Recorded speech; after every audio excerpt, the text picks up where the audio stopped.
Buenas tardes, compañeros ingenieros. Mi nombre es Estefania Alejandra Marín y el día de hoy, en compañía de Kenny Fernández, les traemos un tema muy interesante, el cual lleva por nombre ensayo de dilatómetro de placa plana y ensayo de presurómetro. Una breve introducción. En la siguiente presentación abarcaremos el ensayo de dilatómetro de placa plana, que consiste en introducir en el terreno una cuchilla de DTM mediante empuje hidráulico o dinámico, estandarizada según la normativa ASTM 6635-01, aplicado tanto a los suelos granulares como a cohesivos de poco a muy densos y de blandos a duros. Como segundo punto tenemos el ensayo de presurómetro, que consiste en inyectar gas nitrógeno dentro de una probeta cilíndrica de membrana flexible, previamente introducida en el terreno. Ensayo realizado con el fin u objetivo de conocer la resistencia al corte del suelo, la capacidad portante de una cimentación y los asientos de cimentación. Objetivos: entender qué significa el ensayo de dilatómetro de placa plana y cómo es su funcionalidad, abarcar los conceptos y desarrollos necesarios del ensayo de presurómetro para su correcta comprensión. Ahora sí veremos lo que es el ensayo de dilatómetro de placa plana. Okay, según Silvano, es un ensayo geotécnico in situ y de poca aplicación en algunas partes del mundo. Se trata de un ensayo que tiene una relación entre carga de formación con deformación controlada, aplicación tanto a suelos granulares como a cohesivos de poco a muy densos y de blandos a duros. Okay, ¿cómo funciona? Como normativa ASTM 1635, la plana de acero inoxidable provista de una membrana circular expandible horizontalmente mediante gas a presión. Ok, el ensayo consiste en introducir en el terreno la cuchilla de DTM mediante un empuje hidráulico o dinámico, como podemos observar en la imagen, haciendo lo que son paradas a intervalos de profundidad de 150 milímetros. En cada parada, el operador de la caja de control, con la ayuda de gas a presión, inicia un proceso de dilatación de la membrana de acero alojada en el cuchillo del DTM. Los datos que se obtienen de este ensayo se analizan a mano o por medio de un ordenador. Ahora, este procedimiento en este ensayo consta de 3 pasos. Paso 1. Consta de una paleta plana que se hinca en el terreno y está provista de una membrana metálica circular que se expande horizontalmente en el suelo mediante gas a presión. La hincada de la paleta se realiza mediante la penetración estática. El varillaje es el mismo que se utiliza en la prueba de penetración estática y de piezoconos. Paso 2. La paleta se conecta a una unidad de control de superficie mediante una manguera a presión de nylon en cuyo interior contiene lo que es un cable eléctrico que transmite señales. El paso 3. A intervalos de 20 centímetros se obtiene la penetración y la membrana es inflada mediante gas presurizado. Y de esta forma nosotros obtenemos dos lecturas. La lectura A, que corresponde a la presión necesaria para comenzar a mover la membrana, y lo que es la lectura P, que es la presión requerida para producir. Como todo ensayo tiene sus ciertos parámetros. La interpretación del ensayo DTM tiene parámetros primarios. A partir de los valores de P sub 0 y de P sub 1 se derivan los 3 parámetros intermedios característicos de este ensayo. Tenemos el ID, que es el índice de material relacionado con el tipo del suelo, KD, que es el índice de fuerza horizontal relacionado con la relación de sobreconsolidación, y el ED, que es el módulo de dilatométrico, determinado a partir de la teoría de la elasticidad. Ok. Ahora vamos a ver lo que son los parámetros del ID, que es el índice del material relacionado. Los parámetros a seguir son: en la arcilla, el ID tiene que estar entre 0.1 y 0.6, ser mayor que 0.1 y menor que 0.6. En limos debe ser mayor que 0.6 y menor que 1.8. Y en arena debe ser mayor que 1.8 y menor que 10. La SAP terreno evalúa los parámetros importantes del terreno y asentamientos frente a solicitaciones externas. Ahora, las ventajas del dilatómetro. Además de ser un ensayo rápido, económico y preciso, tiene las siguientes ventajas particulares. Altera en lo mínimo el estado del suelo. El equipo es sencillo de manejar, robusto y fácil de aplicación. El equipo es 100% portátil y es un excelente ensayo de control de tratamientos de terreno. Saludos compañeros Elvis, mi nombre es Kenny Fernández. En esta ocasión les estaré hablando sobre el ensayo de presurómetro de Menard. Entonces, ¿qué es un ensayo de presurómetro? Para saber en qué consiste este ensayo, tenemos que recurrir a la descripción que hacía el pionero del ensayo, el mismísimo Louis Menard. Y dice que el método seguido en este procedimiento consiste en la introducción en el suelo de una sonda especial, cuyas paredes se someten a un juego de presiones que permiten conocer las reacciones que provoca el suelo sobre las paredes de esta sonda. Y para introducir estas presiones es a través de la inyección de agua en las células y se verifica por medio de gas a presión retenido en un depósito que se halla en la parte superior del cilindro, que se explicará más adelante.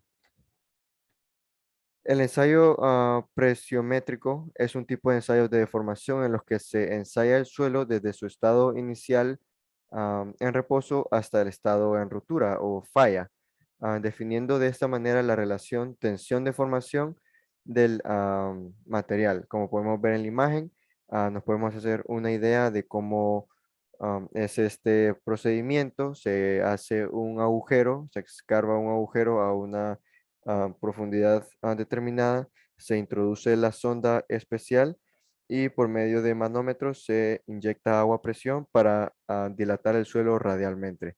Entonces, este ensayo se realiza en el interior de un sondeo de diámetro convencional de 46 a 88 milímetros y consiste en aplicar escalonadamente, una presión radial mediante una sonda dilatable, midiendo el desplazamiento que se induce en el terreno circundante.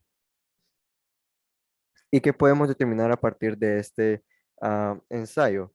Como resultado del ensayo se obtiene una curva presión de formación en la que se puede distinguir tres partes.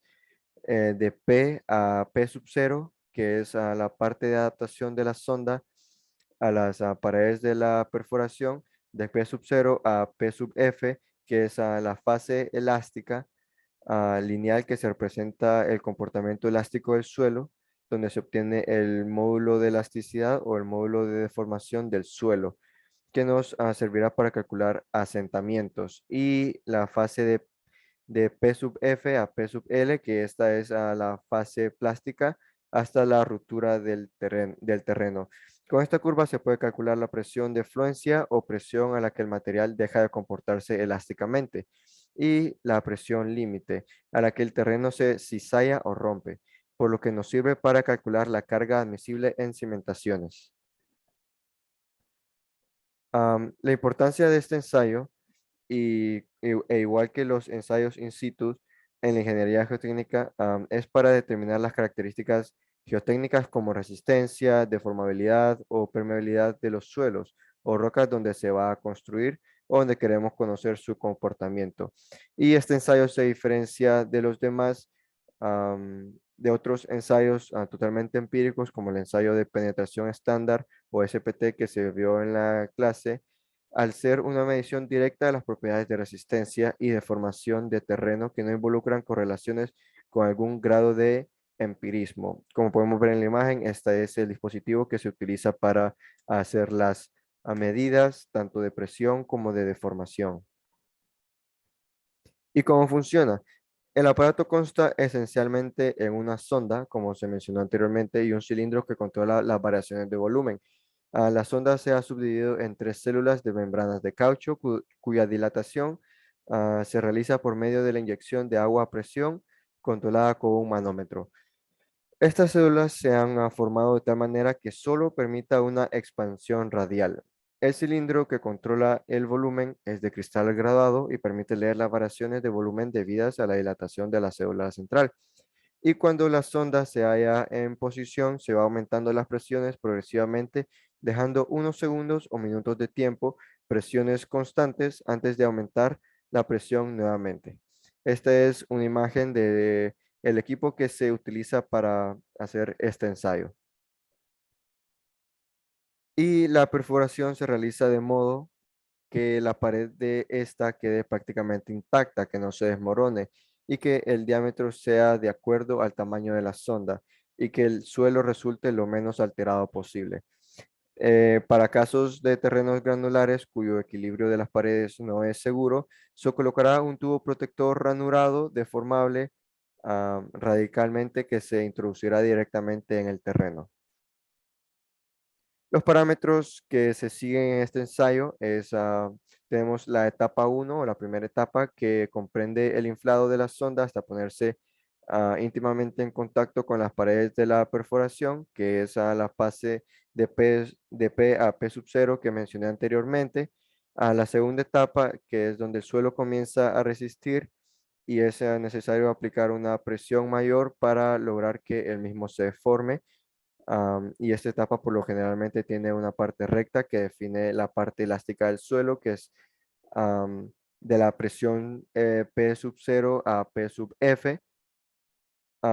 Y la tercera etapa que se manifiesta claramente la parte de formación plástica del suelo y lo que se define como presión límite o P sub L, que es lo que se mencionaba anteriormente, que es desde P sub F hasta P sub L, hasta llevarlo a la ruptura. Nuevamente aquí tenemos los tipos de presiones. Tenemos P sub 0, que es la presión necesaria de aplicar para que la sonda entre en contacto con el suelo. P sub F es la presión de fluencia que marca el límite entre la etapa de formación elástica del suelo y la deformación plástica. Y PL es la presión simple que marca la ruptura del suelo, llegando a su límite plástico.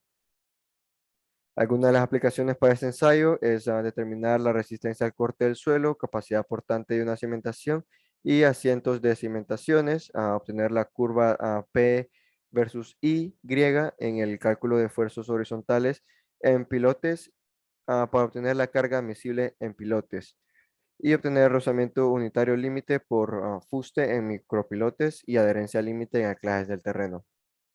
Algunas de las ventajas de este ensayo es que el ensayo se realiza en una perforación hecha previamente, es una prueba de carga que asegura una propia reacción, que asegura su propia reacción. El ensayo solicita un volumen de terreno considerable, de lo contrario a otros ensayos de laboratorio, las dimensiones y el diseño de la sonda eliminan todo tipo de error y facilitan la aplicación y las lecturas pueden ser grabadas automáticamente. En conclusión, podemos decir que los presurómetros son una herramienta muy interesante desde el punto de vista, ya que da una amplia gama de proyectos que pueden estudiarse in situ a partir de este ensayo. Y el hecho de poder obtener información más representativa del medio permite el uso de métodos de cálculos numéricos respaldados por una mejor calidad de información con la que se alimenta el modelo. Esta es nuestras referencias bibliográficas y muchas gracias por su atención.